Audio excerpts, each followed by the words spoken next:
Hello అండి, welcome to నవల హృదయం. ఈ వీడియోలో మనం హర్షప్రియం నెక్స్ట్ పార్ట్ చూద్దాం. త్వరలో హర్ష ప్రియల ప్రేమ కథ ఒక కొలిక్కి రాబోతోంది. అస్సలు మిస్ అవ్వకండి. అపర్ణతో మాట్లాడుతున్న సమయంలోనే హర్ష తనతో ఇలా ప్రవర్తించడానికి కారణం తనే అని తెలుసుకుంది ప్రియ.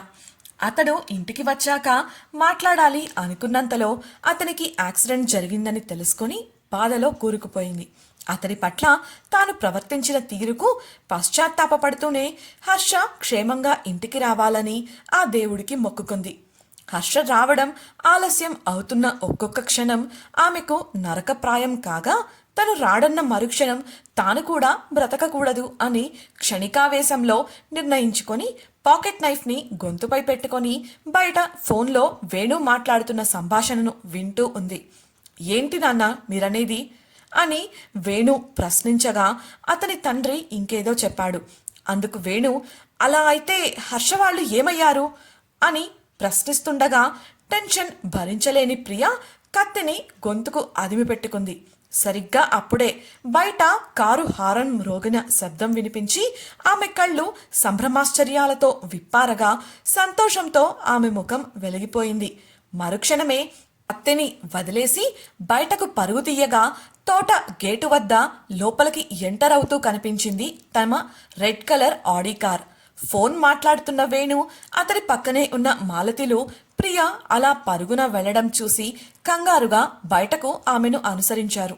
తమ ఎదురుగా కనిపించిన దృశ్యం చూసి వారు షాక్ అవ్వగా కార్ దిగి కొన్ని సంచులను తీసుకువచ్చిన హర్ష ప్రియకు వాటిని అందిస్తూ, సారీ ప్రియా, బాగా లేట్ అయిపోయింది. నీకు వేసుకోవడానికి డ్రెస్సులు లేక ఇబ్బంది పడుతున్నావని టౌన్కు వెళ్ళాను. ఇదిగో తీసుకో అని ఆమె ముఖం కూడా చూడకుండా చెప్పాడు. చూసి ఉంటే అసలు మాట్లాడేవాడు కాదేమో. ప్రియ కళ్ళల్లోంచి కన్నీళ్లు రాలుతుంటే అతడలా తనను పట్టించుకోకుండా మాట్లాడటంతో కోపం తెచ్చుకుంది. ఆమె ఆ సంచులను విదిలించి, నేను నిన్ను అడిగానా తీసుకురమ్మని? అసలేమనుకుంటున్నావు నువ్వు? ఇష్టం వచ్చింది నువ్వు చేస్తున్నావు అంటూ అతడి ఛాతీపై చేతులతో బాది, పో ఇక్కడి నుండి, నాకు నువ్వు వద్దు, నీ డ్రెస్లు వద్దు, గెట్ లాస్ట్ కోపంగా చెప్పి ఏడుస్తూ లోపలికి వెళ్ళిపోయింది.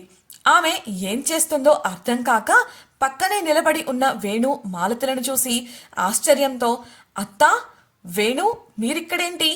ప్రియకు ఏమైంది? తను ఎందుకలా బిహేవ్ చేస్తోంది అని అయోమయంగా ప్రశ్నించాడు. మాలతి అతనికి ఏం కాలేదు అన్న సంతృప్తితో చూస్తూ నిలబడగా వేణు హర్షను గట్టిగా హత్తుకొని, నీ యబ్బా, కాసేపట్లో ఎంత టెన్షన్ పెట్టావురా, ఒక ఫోన్ చేస్తే నీ సొమ్మేం పోతుంది అంటూ హర్ష భుజాలపై గట్టిగా కొట్టాడు.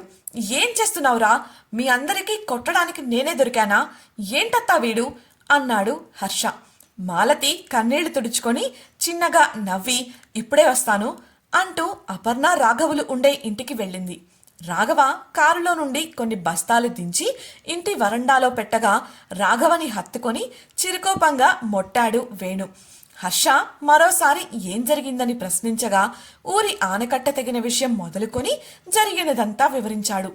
అది విన్న హర్ష రాఘవులు షాక్ అవ్వగా, ముందు నాన్నకు ఫోన్ చేస్తాను బావా, అక్కడ మీ కార్ కనిపించలేదని ఇంకా వెతికిస్తానని చెప్పారు, ఒక్క నిమిషం అంటూ వేణు తన తండ్రికి ఫోన్ చేసి హర్ష రాఘవులు ఇంటికి వచ్చేశారన్న వార్త తెలియజేశాడు. దాంతో ఆయన కూడా రిలాక్స్ అయ్యి ఆనకట్ట వద్ద సహాయక చర్యలలో పాల్గొన్నారు. అపర్ణ తల్లికి రాఘవ హర్షలు వచ్చేశారని చెప్పిన మాలతి అంతటి అర్ధరాత్రి వేళలోనూ ఆ ఇంట్లోంచి గుమ్మడికాయ కర్పూరం పట్టుకొచ్చి హర్ష రాఘవలిద్దరినీ నిలబెట్టి దిష్టి తీసింది. రాఘవ అత్త రాఘవని చూడగానే పట్టుకొని ఏడ్చేయగా ఆమెకు సర్ది చెప్పాడు రాఘవ.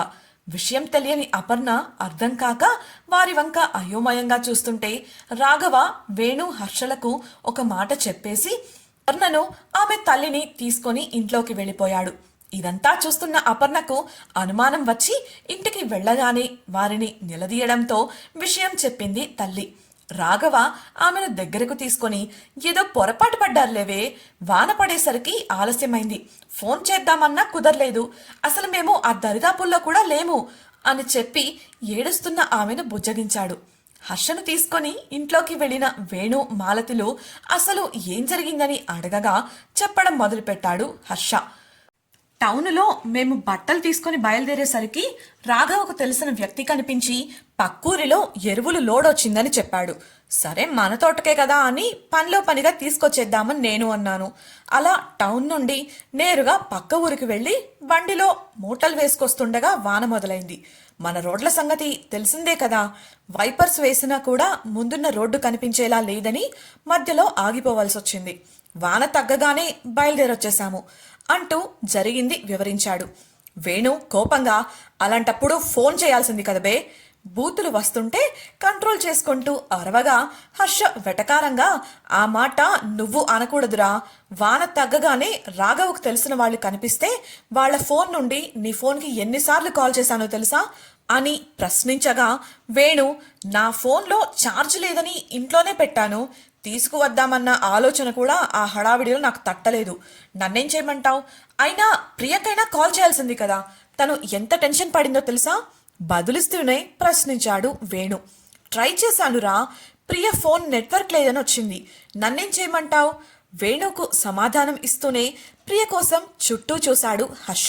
అది గమనించిన మాలతి, అవును హర్ష, నీకు ఇలా జరిగిందని తెలిసి ప్రియ చాలా కంగారు పడింది. ముందు నువ్వు తన దగ్గరికి వెళ్ళు అని చెప్పగా, తన దగ్గరికా? ఇందాక కనిపించగానే కొట్టింది, నువ్వు వద్దు అని చెప్పింది. ఇప్పుడేం చేస్తుందో తనలో తనే గొణుక్కున్నాడు హర్ష.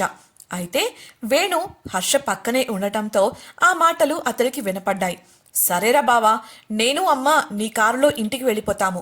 మనిషి చేత రేపు ఉదయాన్నే కారు పంపిస్తానులే. అమ్మా వెళ్ళి కారులో కూర్చో, వచ్చేస్తాను అని చెప్పి మాలతిని పంపేశాడు వేణు.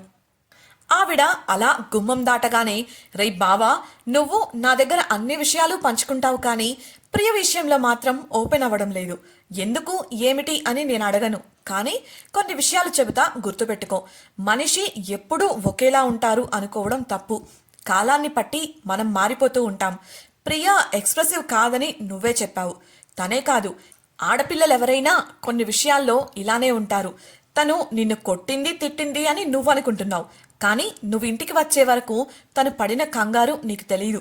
ఒక్కతే గదిలో కూర్చొని ఉండిపోయింది. ఇంకో విషయం తెలుసా? నీ కార్ సౌండ్ వినపడగానే మొదట రియాక్ట్ అయింది కూడా తనే. మాకు కూడా తోచలేదు.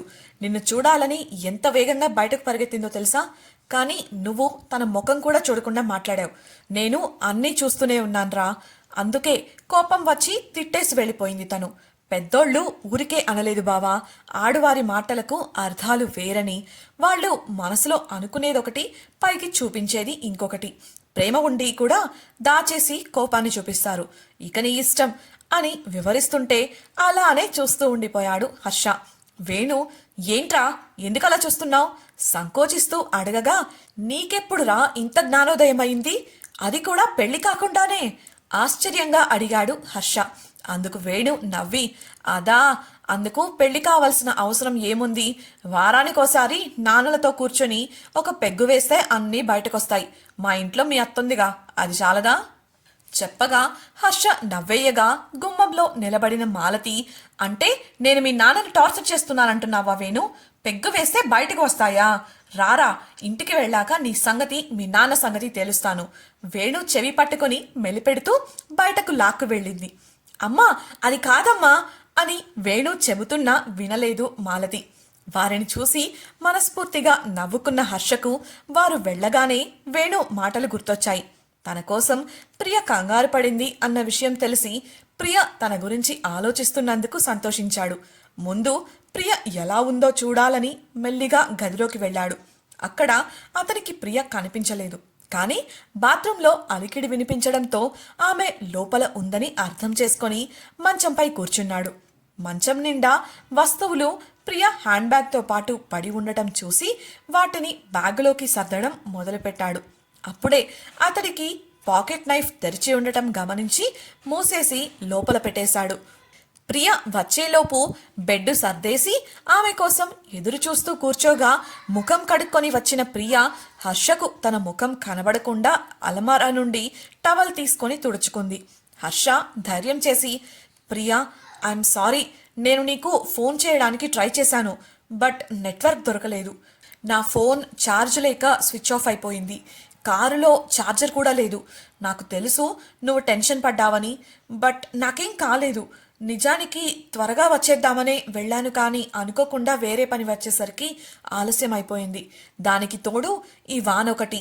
ప్లీజ్ ప్రియా, అర్థం చేసుకో. నువ్విలా మౌనంగా ఉంటే నాకు భయంగా ఉంది అంటూ ఆమె దగ్గరకు వెళ్ళాడు. హర్ష తనకు ఈ విధంగా సంజాయిషి ఇస్తుంటే ప్రియకు మరింత బాధ కలిగింది. అతి కష్టంగా వస్తున్న ఏడుపును కంట్రోల్ చేసుకుంటూ వెళ్ళి మంచంపై వాలి ముఖానికి చెయ్యి అడ్డు పెట్టుకుని పడుకుంది. బాధపడుతున్న తన ముఖం అతనికి చూపించదలుచుకోలేదు ఆమె. అంతకన్నా ముందు తన తప్పు రియలైజ్ అయ్యాక హర్షకు తన ముఖాన్ని చూపించలేకపోతోంది. మంచంపై ఆమె పక్కనే కూర్చున్న హర్ష, ప్రియా, నీకు కోపం వస్తే తిట్టు, కొట్టు, అంతేకాని ఇలా సైలెంట్గా ఉండకు ప్లీజ్ అని చెప్పగా కోపంతో చివుక్కున లేచి కూర్చుంది ప్రియ. ఉలిక్కిపడిన హర్ష కొంచెం దూరం జరిగి కూర్చోగా, కోపం వస్తే తిట్టు కొట్టు అని నాకు చెబుతున్నావే కానీ నీకు నాపై కోపం రాదా హర్ష? నువ్వు నన్ను కొట్టు అంటూ అతని చేతులతో తన చెంపలు వాయించుకోబోయింది ప్రియ. హర్ష ఆమె ప్రయత్నాన్ని ఆపగా ఏడుస్తూ అతని ఛాతీపై వాలిపోయింది. హర్షకు అయోమయంగా ఉంది పరిస్థితి. ఆమె కోపంగా అరుస్తుంది కానీ ఆమె కళ్ళ నిండా కన్నీరు. ఏడ్చి ఏడ్చి కళ్ళు ఉబ్బిపోయాయి. ఇదంతా తన కోసమేనా అనుకోగానే అతని మనసు తేలికబడింది. ఇట్స్ ఓకే ప్రియా, ఇప్పుడంతా బాగానే ఉంది కదా, ఇంకా ఇలా ఏడవకు ప్లీజ్. ఆమెను బుజ్జగించడానికి ప్రయత్నించాడు హర్ష. ప్రియా అతన్ని గట్టిగా పట్టుకొని వెక్కిళ్లు పెట్టి మరీ ఏడుస్తుంటే మొదట కొంతసేపు ఆమెను తాకే సాహసం చేయలేకపోయాడు. ఎంతకీ ఆమె ఏడుపు ఆపకపోయేసరికి ధైర్యం చేసి ఆమె చుట్టూ చేతులు అల్లి వెన్ను తట్టాడు హర్ష. ఫస్ట్ నైట్ తర్వాత ఈ 3 ఏళ్లలో ప్రియా అలా తన ముందు ప్రవర్తించడం మొదటిసారి. ఆఫీస్లో కోలీగ్స్తో అప్పుడప్పుడు సరదాగా మాట్లాడుతూ కనిపించేది కానీ తన ముందు ఎప్పుడూ ఓపెన్ కాలేదు. అలా చాలాసేపటి వరకు ఏడుస్తూ అలానే ఉండిపోయింది ప్రియా. అలాగే నిద్రలోకి జారుకుంది. కనీసం అలా అయినా ఆమె ఏడవటం మానేసి కూల్ అయినందుకు రిలాక్స్గా ఫీల్ అయ్యాడు హర్ష. ఆమెను మంచంపై నిద్రపుచ్చి లేవబోతుంటే అతని షర్టును నిద్రలో గట్టిగా పట్టుకుంది ప్రియా. విడిపించుకోవాలని హర్ష ప్రయత్నించినప్పటికీ ఆమె వదలకపోవడంతో మొండిగటం, పట్టుపడితే వదలదు, ఇప్పుడు నిద్రలో కూడా ఎలా పట్టుకుందో చూడు, మనసులో ముద్దుగా కసురుకొని ఆమె పక్కనే దిండుపై వాలిపోయాడు హర్ష. నిద్రలో ఉన్న ప్రియను ఇష్టంగా చూస్తూ, నేను ఇంకా నమ్మలేకపోతున్నాను ప్రియా, నువ్వు నా గురించి ఆలోచిస్తున్నావా? నా కోసం ఏడ్చావా? నీలో ఇంత సడన్గా ఈ మార్పేంటి? ఆనందాన్ని కళ్ళల్లో నింపుకొని అడిగాడు. అదే తృప్తితో హాయిగా కళ్ళు మూసుకున్నాడు హర్ష. ఉదయం అతడు నిద్రలేచేసరికి తన ఛాతీపై తల పెట్టుకొని కాళ్ళు చేతులు తనపై వేసి గట్టిగా హత్తుకొని పడుకొని కనిపించింది ఆమె.